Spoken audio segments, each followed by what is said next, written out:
Tiger, tiger. What of the hunting, hunter bold? Brother, the watch was long and cold. What of the quarry you went to kill? Brother, he crops in the jungle still. Where is the power that made your pride? Brother, it ebbs from my flank and side. Where is the haste that ye hurry by? Brother, I go to my lair to die. Now we must go back to the first tale. When Mowgli left the wolf's cave after the fight with the pack at the Council Rock, he went down to the plowed lands where the villagers lived, but he would not stop there because it was too near to the jungle, and he knew that he had made at least one bad enemy at the council. So he hurried on, keeping to the rough road that ran down the valley, and followed it at a steady jog trot for nearly 20 miles, till he came to a country that he did not know.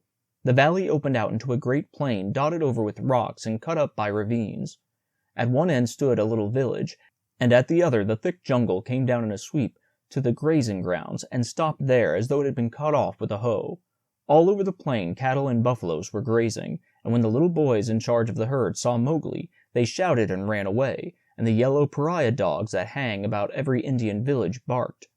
Mowgli walked on, for he was feeling hungry, and when he came to the village gate he saw the big thorn bush that was drawn up before the gate at twilight, pushed to one side.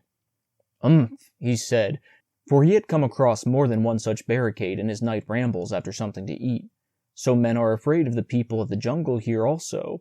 He sat down by the gate, and when a man came out he stood up, opened his mouth, and pointed down it to show that he wanted food. The man stared and ran back up one street of the village shouting for the priest, who was a big fat man dressed in white, with a red and yellow mark on his forehead. The priest came to the gate, and with him at least 100 people, who stared and talked and shouted and pointed at Mowgli. "They have no manners, these men folk," said Mowgli to himself. "Only the gray ape would behave as they do." So he threw back his long hair and frowned at the crowd. "What is there to be afraid of?" said the priest. "Look at the marks on his arms and legs. They are the bites of wolves. He is but a wolf child run away from the jungle." Of course, in playing together, the cubs had often nipped Mowgli harder than they intended, and there were white scars all over his arms and legs, but he would have been the last person in the world to call these bites, for he knew what real biting meant. "Arre, arre," said 2 or 3 women together. "To be bitten by wolves, poor child. He is a handsome boy. He has eyes like red fire. By my honor, Messua, he is not unlike thy boy that was taken by the tiger." "Look at me." "Let me look," said a woman with heavy copper rings on her wrists and ankles, and she peered at Mowgli under the palm of her hand. "Indeed he is not. He is thinner, but he has the very look of my boy." The priest was a clever man, and he knew that Messua was wife to the richest villager in the place, so he looked up at the sky for a minute and said solemnly, "What the jungle has taken, the jungle has restored. Take the boy into thy house, my sister, and forget not to honor the priest who sees so far into the lives of men." "By the bull that brought me," said Mowgli to himself, "but all this talking is like another looking over by the pack. Well, if I am a man I must become." The crowd parted as the woman beckoned Mowgli to her hut, where there was a red lacquered bedstead, a great earthen grain chest with funny raised patterns on it, 6 copper cooking pots, an image of a Hindu god in a little alcove, and on the wall a real looking-glass, such as they sell at the country fairs. She gave him a long drink of milk and some bread, and then she laid her hand on his head and looked him into his eyes, for she thought perhaps that he might be her real son come back from the jungle where the tiger had taken him. She said, "Nathoo, O Nathoo." Mowgli did not show that he knew the name. "Dost thou not remember the day when I gave thee thy new shoes?" She touched his foot, and it was almost as hard as horn. "No," she said sorrowfully, "those feet have never worn shoes, but thou art very like my Nathoo, and thou shalt be my son." Mowgli was uneasy because he had never been under a roof before, but as he looked at the thatch, he saw that he could tear it out any time if he wanted to get away, and that the widow had no fastenings. "What is the good of man," he said to himself at last, "if he does not understand man's talk? Now I am as silly and dumb as a man would be with us in the jungle. I must speak their talk." It was not for fun that he had learned while he was with the wolves to imitate the challenge of bucks in the jungle and the grunt of the little wild pig. So as soon as Messua pronounced a word, Mowgli would imitate it almost perfectly, and before dark he had learned the names of many things in the hut. There was a difficulty at bedtime, because Mowgli would not sleep under anything that looked so like a panther trap as that hut, and when they shut the door he went through the window. "Give him his will," said Messua's husband. Remember, he can never till now have slept on a bed. If he is indeed sent in this place of our son, he will not run away." So Mowgli stretched himself in some long, clean grass at the edge of the field, but before he had closed his eyes, a soft gray nose poked him under the chin. "Phew," said Gray Brother. He was the eldest of Mother Wolf's cubs. "This is a poor reward for following thee 20 miles. Thou smellest of wood smoke and cattle, altogether like a man already. Wake, little brother, I bring news." "Are all well in the jungle?" said Mowgli, hugging him. "All except the wolves that were burned with the red flower. Now listen. Shere Khan has gone away to hunt far off till his coat grows again, for he is badly singed. When he returns, he swears that he will lay thy bones in the Waingunga. There are 2 words to that. I also have made a little promise, but news is always good. I am tired tonight, very tired with new things, Gray Brother, but bring me the news always. Thou wilt not forget that thou art a wolf. Men will not make thee forget," said Gray Brother anxiously. "Never. I will always remember that I love thee and all in our cave, but also I will always remember that I have been cast out of the pack, and that thou mayest be cast out of another pack. Men are only men, little brother, and their talk is like the talk of frogs in a pond. When I come down here again, I will wait for thee in the bamboos at the edge of the grazing ground." For 3 months after that night, Mowgli hardly ever left the village gate. He was so busy learning the ways and customs of men.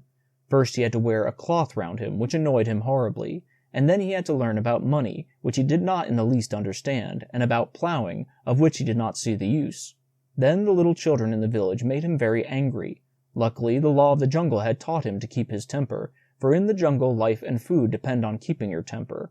But when they made fun of him because he would not play games or fly kites, or because he mispronounced some word, only the knowledge that it was unsportsmanlike to kill little naked cubs kept him from picking them up and breaking them in 2. He did not know his own strength in the least. In the jungle he knew he was weak compared with the beasts, but in the village people said that he was as strong as a bull. And Mowgli had not the faintest idea of the difference that caste makes between man and man. When the potter's donkey slipped in the clay pit, Mowgli hauled it out by the tail and helped to stack the pots for their journey to the market at Kaniwara. That was very shocking too, for the potter is a low-caste man, and his donkey is worse. When the priest scolded him, Mowgli threatened to put him on the donkey too, and the priest told Messua's husband that Mowgli had better be set to work as soon as possible. And the village headman told Mowgli that he would have to go out with the buffaloes next day, and herd them while they grazed. No one was more pleased than Mowgli, and that night, because he had been appointed a servant of the village, as it were, he went off to a circle that met every evening on a masonry platform under a great fig tree. It was the village club, and the head man and the watchman and the barber, who knew all gossip of the village, and old Buldeo, the village hunter, who had a tower musket, met and smoked. The monkey sat and talked in the upper branches, and there was a hole under the platform where a cobra lived, and he had his little platter of milk every night because he was sacred, and the old men sat around the tree and talked, and pulled at the big hakwas, the water pipes, till far into the night. They told wonderful tales of gods and men and ghosts, and Buldeo told even more wonderful ones of the ways of beasts in the jungle, till the eyes of the children sitting outside the circle bulged out of their heads. Most of the tales were about animals, for the jungle was always at their door. The deer and the wild pig grubbed at their crops, and now and again the tiger carried off a man at twilight within sight of the village gates. Mowgli, who naturally knew something about what they were talking of, had to cover his face not to show that he was laughing, while Buldeo, the tower musket across his knees, climbed on from one wonderful story to another, and Mowgli's shoulders shook. Buldeo was explaining how the tiger that had carried away Messua's son was a ghost tiger, and his body was inhabited by the ghosts of a wicked old moneylender who had died some years ago. "And I know that this is true," he said, "because Purun Das always limped from the blow that he got in a riot when his account books were burned. And the tiger that I speak of, he limps too, for the tracks of his pads are unequal." "True, true. That must be the truth," said the gray beards, nodding together. "Are all these tales such cobwebs and moon talk?" said Mowgli. "That tiger limps because he was born lame, as everyone knows. To talk of the soul of a moneylender in a beast that never had the courage of a jackal is child's talk." Buldeo was speechless with surprise for a moment, and the head man stared. "Oho! It is the jungle brat, is it?" said Buldeo. "If thou art so wise, better bring his hide to Kaniwara, for the government has set 100 rupees on his life. Better still, talk not when thy elders speak." Mowgli rose to go. "All the evening I have lain here listening," he called back over his shoulder, "and except once or twice Buldeo has not said one word of truth concerning the jungle, which is at his very doors. How then shall I believe the tales of ghosts and gods and goblins which he says he has seen?" "It is full time that boy went to herding," said the head man, while Buldeo puffed and snorted at Mowgli's impertinence. The custom of most Indian villages is for a few boys to take the cattle and buffaloes out to graze in the early morning, and bring them back at night. The very cattle that would trample a white man to death allow themselves to be banged and bullied and shouted at by children that hardly come up to their noses. So long as the boys keep with the herds, they are safe, for not even the tiger will charge a mob of cattle. But if they straggle to pick flowers or hunt lizards, they are sometimes carried off. Mowgli went through the village street in the dawn, sitting on the back of Rama, the great herd bull. The slaty blue buffaloes, with their long backward sweeping horns and savage eyes, rose out their biers, one by one, and followed him, and Mowgli made it very clear to the children with him that he was the master. He beat the buffaloes with a long polished bamboo and told Kamya, one of the boys, to graze the cattle by themselves, while he went on with the buffaloes, and to be very careful not to stray away from the herd. An Indian grazing ground is all rocks and scrub and tussocks and little ravines, among which the herds scatter and disappear. The buffaloes generally keep to the pools and muddy places, where they lie wallowing or basking in the warm mud for hours. Mowgli drove them on to the edge of the plain where the Wangwanga came out of the jungle. Then he dropped from Rama's neck, trotted off to a bamboo clump, and found Gray Brother. "Ah," said Gray Brother, "I have waited here very many days. What is the meaning of this cattle herding work?" "It is an order," said Mowgli. "I am a village herd for a while. What news of Shere Khan? He has come back to this country, and has waited here a long time for thee. Now he has gone off again, for the game is scarce, but he means to kill thee." "Very good," said Mowgli. "So long as he is away, do thou or one of the four brothers sit on that rock, so that I can see thee as I come out of the village. When he comes back, wait for me in the ravine by the dak tree in the center of the plain. We need not walk into Shere Khan's mouth." Then Mowgli picked out a shady place, and lay down and slept while the buffaloes grazed around him. Herding in India is one of the laziest things in the world. The cattle move and crunch and lie down and move on again, and they do not even low. They only grunt, and the buffaloes very seldom say anything, but get down into the muddy pools, one after another, and work their way into the mud till only their noses and staring china blue eyes show above the surface, and then they lie like logs. The sun makes the rocks dance in the heat, and the herd children hear one kite, never any more, whistling almost out of sight overhead, and they know that if they died, or a cow died, that kite would sweep down, and the next kite miles away would see him drop and follow, and the next, and almost before they were dead there would be a score of hungry kites come out of nowhere. Then they sleep and wake and sleep again, and weave little baskets of dried grass and put grasshoppers in them, or catch two praying mantises and make them fight, or string a necklace of red and black jungle nuts, or watch a lizard basking on a rock, or a snake hunting a frog near the wallows.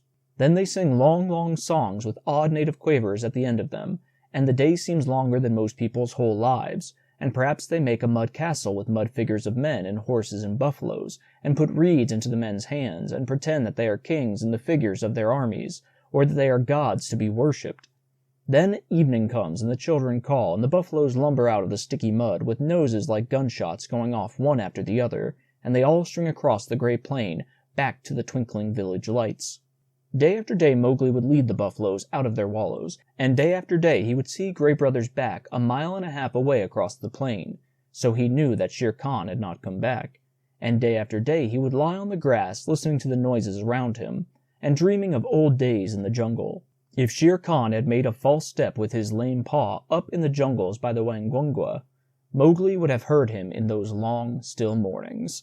At last a day came when he did not see Gray Brother at the signal place, and he laughed and headed the buffaloes for the ravine by the dak tree, which was all covered with golden red flowers. There sat Gray Brother, every bristle on his back lifted.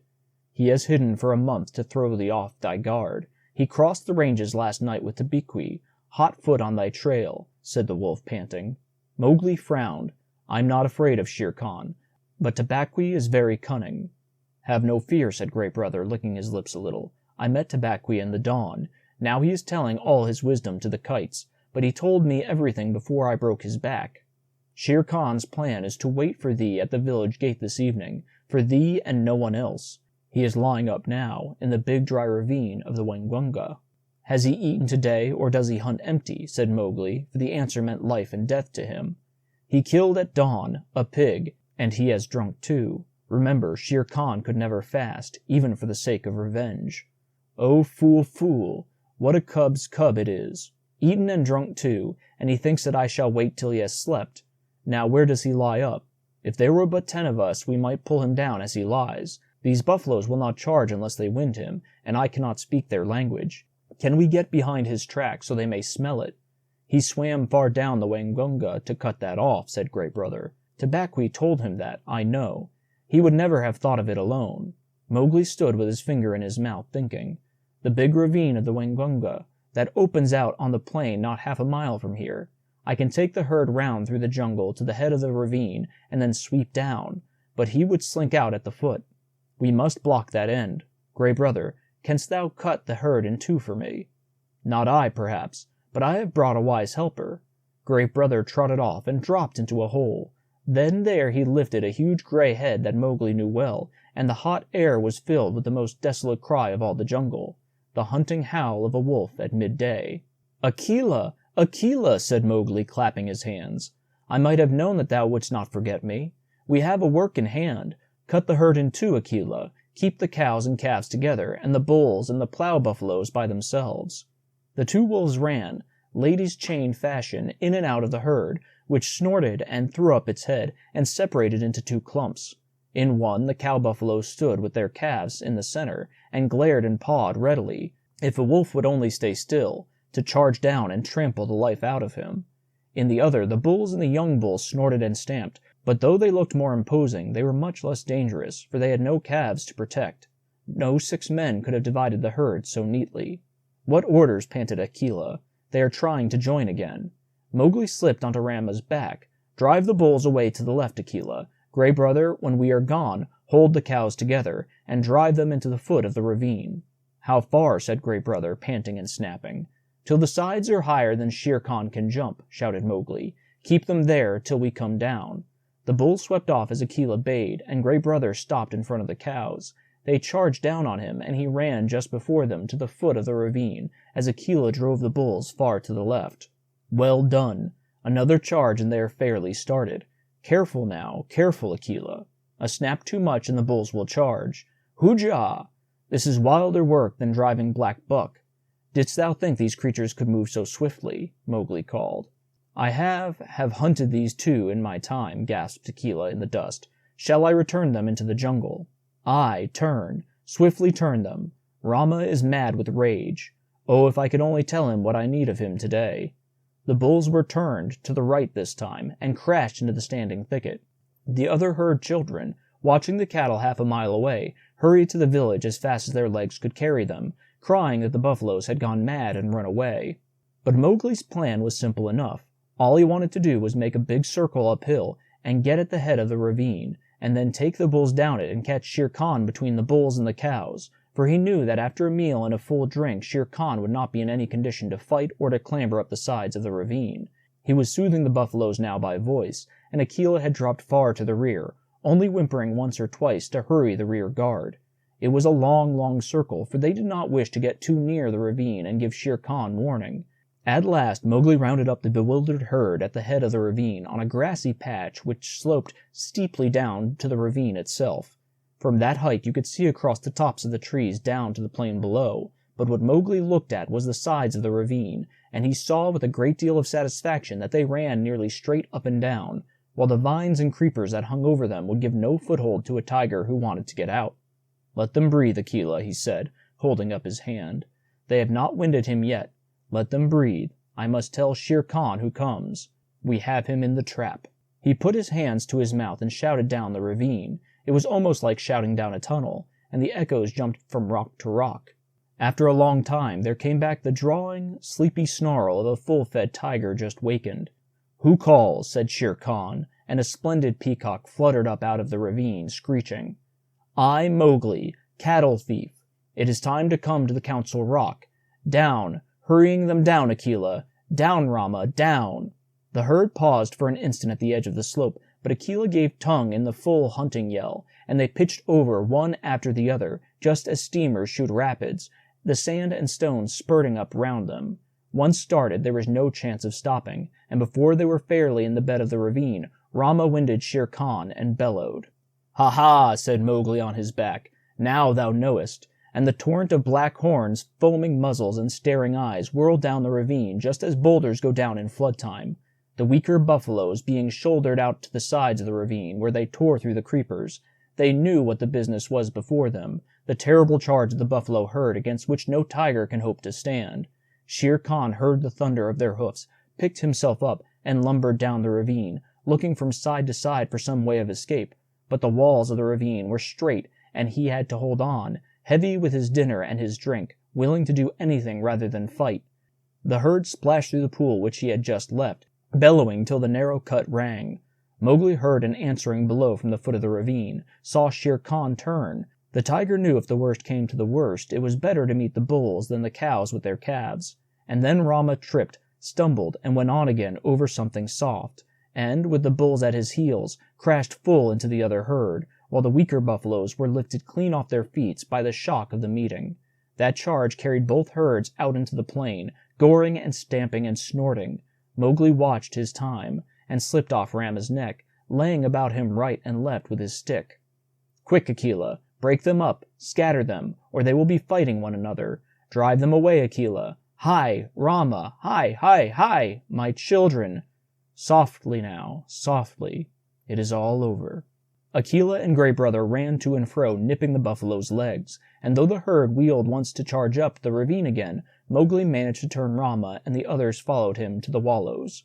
Shere Khan needed no more trampling. He was dead, and the kites were coming for him already. "Brothers, that was a dog's death," said Mowgli, feeling for the knife he always carried in a sheath round his neck now that he lived with men. "But he would never have shown fight. His hide would look well on the Council Rock. We must get to work swiftly."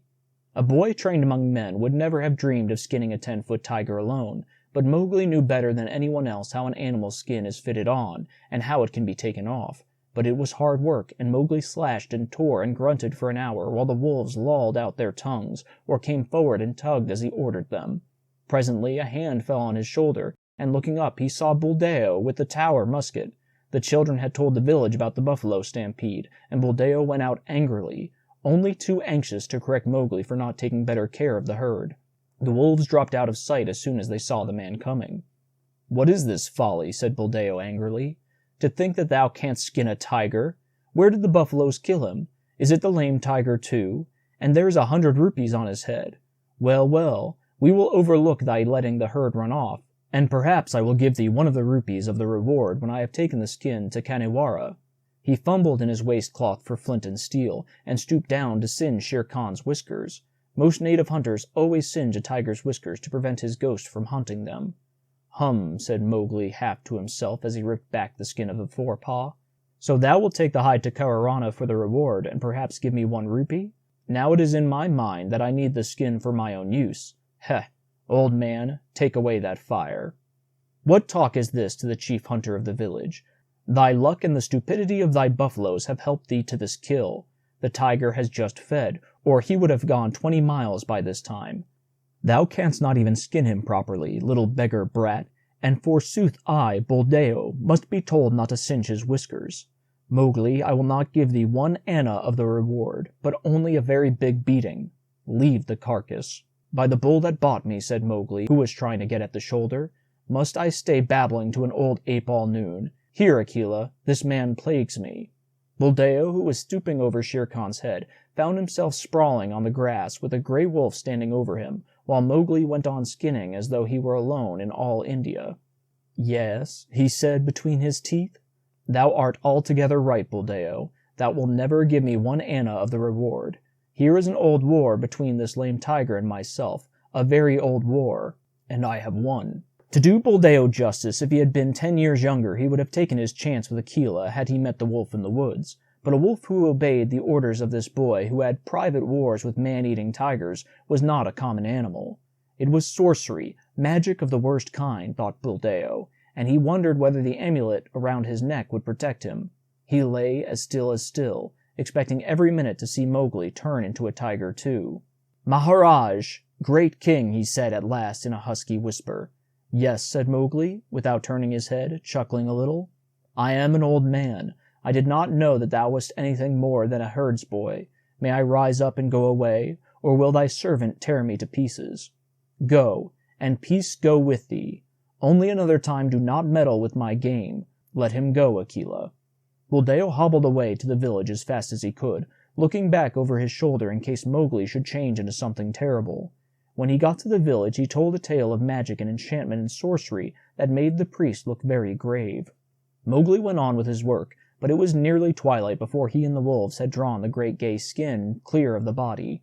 "Now we must hide this and take the buffaloes home. Help me to herd them, Akela." The herd rounded up in the misty twilight, and when they got near the village Mowgli saw lights and heard the conches and bells in the temple blowing and banging. Half the village seemed to be waiting for him by the gate. "That is because I have killed Shere Khan," he said to himself, but a shower of stones whistled above his ears, and the villagers shouted, "Sorcerer! Wolf sprat! Jungle demon! Go away!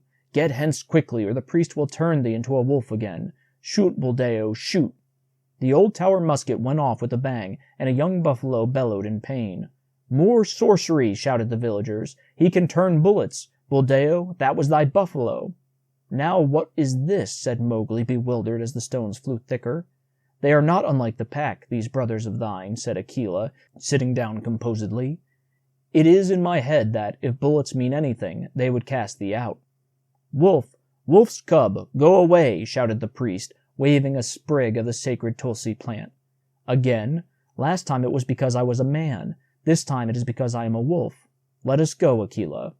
A woman, it was Messua, ran across to the herd and cried, "Oh, my son, my son! They say thou art a sorcerer who can turn himself into a beast at will. I do not believe, but go away or they will kill thee. Buldeo says thou art a wizard, but I know thou hast avenged Nathu's death." "Come back, Messua!" shouted the crowd. "Come back, or we will stone thee." Mowgli laughed, a little short, ugly laugh, for a stone had hit him in the mouth. "Run back, Messua! This is one of the foolish tales they tell under the big tree at dusk. I have at least paid for thy son's life. Farewell. And run quickly, for I shall send the herd in more swiftly than their brickbats. I am no wizard, Messua. Farewell." "Now once more, Akela," he cried. "Bring the herd in." The buffaloes were anxious enough to get to the village. They hardly needed Akela's yell, but charged through the gate like a whirlwind, scattering the crowd right and left. "Keep count," shouted Mowgli scornfully. "It may be that I have stolen one of them. Keep count, for I will do your herding no more. Fare you well, children of men, and thank Messua that I do not come in with my wolves and hunt you up and down your street."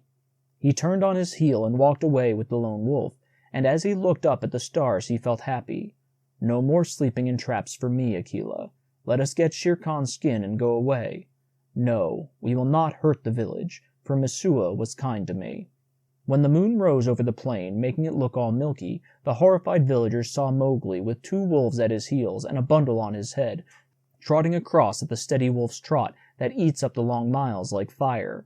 They banged the temple bells and blew the conches louder than ever, and Messua cried, and Buldeo embroidered the story of his adventures in the jungle, till he ended by saying that Akela stood up on his hind legs and talked like a man. The moon was just going down when Mowgli and the 2 wolves came to the hill of the Council Rock, and they stopped at Mother Wolf's cave. "They have cast me out from the man-pack, Mother," shouted Mowgli, "but I come with the hide of Shere Khan to keep my word." Mother Wolf walked stiffly from the cave with the cubs behind her, and her eyes glowed as she saw the skin. "I told him on that day, when he crammed his head and shoulders into this cave, hunting for thy life, little frog. I told him that the hunter would be the hunted. It is well done." "Little brother, it is well done," said a deep voice in the thicket. "We were lonely in the jungle without thee, and Bagheera came running to Mowgli's bare feet. They clambered up the Council Rock together, and Mowgli spread the skin out on the flat stone where Akela used to sit, and pegged it down with 4 slivers of bamboo, and Akela lay down upon it, and called the old call to the council. "Look, look well, O wolves!" exactly as he had called when Mowgli was first brought there. Ever since Akela had been deposed, the pack had been without a leader, hunting and fighting at their own pleasure. But they answered the call from habit, and some of them were lame from the traps they had fallen into, and some limped from shot wounds, and some were mangy from eating bad food, and many were missing. But they came to the Council Rock, all that were left of them, and Shere Khan's striped head on the rock, and the huge claws dangling at the end of the empty dangling feet. It was then that Mowgli made up a song that came up into his throat all by itself, and he shouted it aloud, leaping up and down on the rattling skin, and beating time with his heels till he had no more breath left, while Gray Brother and Akela howled between the verses. "Look well, O wolves, have I kept my word?" said Mowgli, and the wolves bade yes, and one tattered wolf howled, "Lead us again, O Akela! Lead us again, O Man Cub! For we be sick of this lawlessness, and we would be the free people once more." "Nay," purred Bagheera, "that may not be. When ye are full fed, the madness may come upon you again. Not for nothing are ye called the free people. Ye fought for freedom, and it is yours. Eat it, O wolves." "Man Pack and Wolf Pack have cast me out," said Mowgli. "Now I will hunt alone in the jungle." "And we will hunt with thee," said the 4 cubs. So Mowgli went away and hunted with the 4 cubs in the jungle from that day on, but he was not always alone, because years afterward he became a man and married. But that is a story for grown-ups.